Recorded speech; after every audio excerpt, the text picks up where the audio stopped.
Good afternoon. Here is Valerie Milano from the Hollywood Times reporting, and I'm here in Phoenix right now. But I am so glad to have our guest with us today, and I'm going to let him introduce himself. Thank you so much for being with us. Hey, I am Harley Wallen. I am a filmmaker, originally born and raised in Sweden. I moved to Michigan 20 some years ago, and I started here as an actor. And then about 10 years ago, I started directing films. And I'm here to talk about a true story called Finding Nicole. What Yeah. actually inspired you, Harley, to take on Finding Nicole, and how did you first come across the story? Be my lawyer at the time is a good friend of Nicole's, and he's passed on. So this is a bit of a dedication to him as well. Fantastic human being who has been at our side and worked with us. But when Bill introduced us, he didn't tell me really about her story. He just said, I have somebody that you have to meet. And then he didn't know at the time, neither did Nicole. So when she told me the story, I told them that I'm actually a kid that grew up in a home of domestic violence. So this is a lot more than just a story for me. Not only is it because of what happened to me, but as a young boy, you feel like ashamed that you couldn't protect your mom and yourself. So I've gone my entire life without really talking about this, except with the very closest of friends and family. Knowing that now, did you learn anything from Nicole's story that will stay with you in regards to anything that you had experienced? Yeah, absolutely. The fact that she was so strong to step up and work her way out of this and to not let this take her take her over is to me very impressive, very strong. And when you look at the system and realize how difficult it is to get out of something like this, it's not an easy task for someone to get out of an abusive relationship because by the time it gets physical and so on and so forth, there's been a lot of other things happening before where often they isolate you so that it's even more difficult to get out of the situation because you are now on your own. And often they are in a position where they don't have or make enough money because they have been controlled to that point. And to see somebody step up and take advantage of the people around the shelters and everything else is a very strong thing that I admire deeply. I know I want to get into your casting because I know your wife is the main part of this film and also one of your Yeah. producers. How emotionally difficult was it for you to direct? This was very difficult all around because I also felt like it gave me a unique perspective on Nicole's children because I could speak a little bit on their behalf because that was me once upon a time. But it was very emotional, the entire journey. My wife, which is really funny because I definitely could have see her in the role also, but Nicole literally picked her. And she says, Katie's playing me, right? And I'm like, I guess she is now. My goodness. So I didn't realize how much that Nicole actually had to do with the film. Um, Yeah, no, she was talk on about set that. most of the days. It was, huh?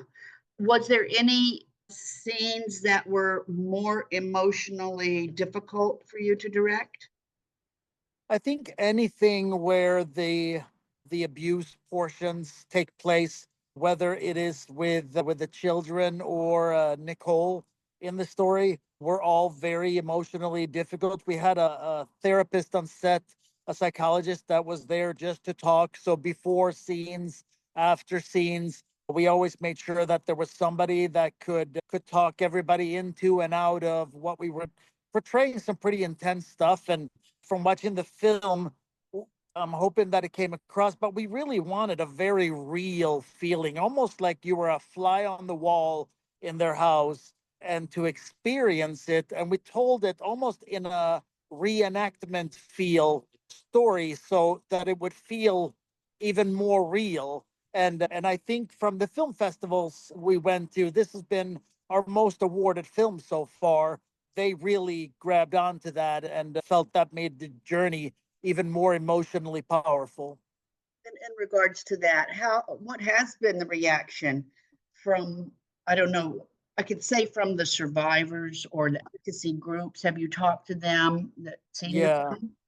Yeah, we've been very involved. And what's so beautiful with this film is we're doing theatrical screenings around the country, showing the film specifically, doing donations to local shelters, helping theaters to draw crowds again. So we're doing these mini events. I know right now we're here in LA for our LA big red carpet premiere first, but after that, we're going to Michigan. After that is Salt Lake City. And after that, it's Lapeer. And after that, it's Milwaukee. After that, it's Chicago. After that, it's New York. We're all over the place.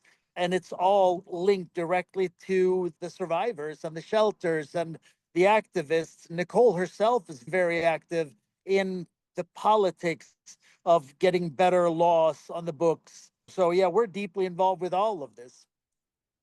So, what kind of preparation did the cast, and I could probably talk to your wife, who congratulations to her Yeah. for pulling this off because it couldn't be too easy. So, what kind of preparation did the cast go through to respectfully and accurately portray the real people in the sensitive topics? Did she talk about that, your wife? You might have just froze. Yeah, no, we definitely for sure. And then we also met with our therapist to talk everything through.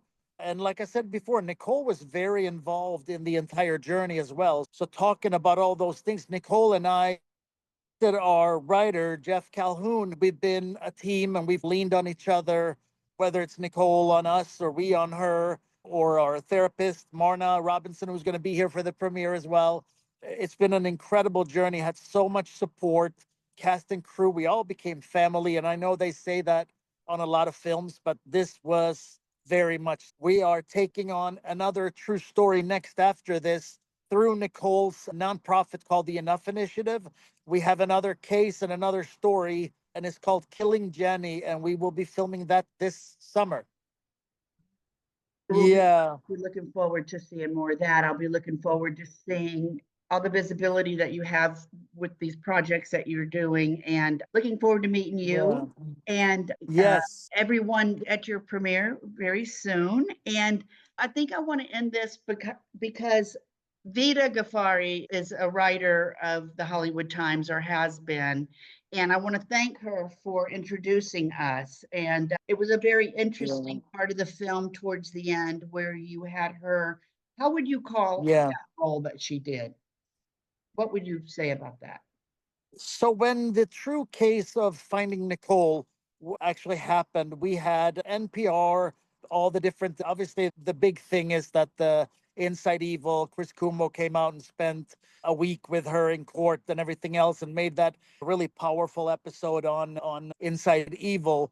But she was on all these shows, and I just had that energy from Vida. I've worked with Vida before. She's so fantastic. I love her, and she has that podcaster vibe, and I wanted her to play that NPR interviewer because I knew she had that energy. She has that. She needs to go on SNL and do the podcast sketch that they do. She would be so perfect for it. But yeah, she's fantastic in the film and really comes to life as that podcaster. Yeah, Harley, thank you for that. And I want to thank you for your time today and for bringing all this up front to all these people that are going to be watching your film. And how can our readers and our viewers find out more about the film, find the film itself, and more about you? Websites, your social media? Yeah. Yeah, you can follow either Painted Creek Productions, my production company, or you can follow me or my wife. Just our names, Harley Wallen, Katie Wallen. You feel free to follow us on any of the social media out there. As far as the film, we have a full release on Finding Nicole. So it will be in some theaters. So find out if it's anywhere near you. It's on Prime, it's on Vudu, it's on in demand everywhere where you can watch films pretty much, and it'll be available on March or May 6th. Okay, really good to know. And I'm, like I said, I'm in Phoenix, but I'll be heading back to LA, and I look forward to your premiere. And Mhm. We are aspiringmagazine.com. We're about to launch our next hard copy magazine this coming weekend. Oh, wow. I'm going to send you information about that. Hmm. Maybe if you all would like to attend that as Oh, well. that's awesome. And yes, and also the Hollywood I would Times love it. today. Yes. Yes. So thank you so much Hmm. again for being with us today. And I wish you lots of luck and with the film and with your other ones that are coming up. Thank you. And have a wonderful day. Thank you so much for being with us with the Hollywood Times today and aspiringmagazine.com. Thank you so much. Thank you. Great time. Bye bye.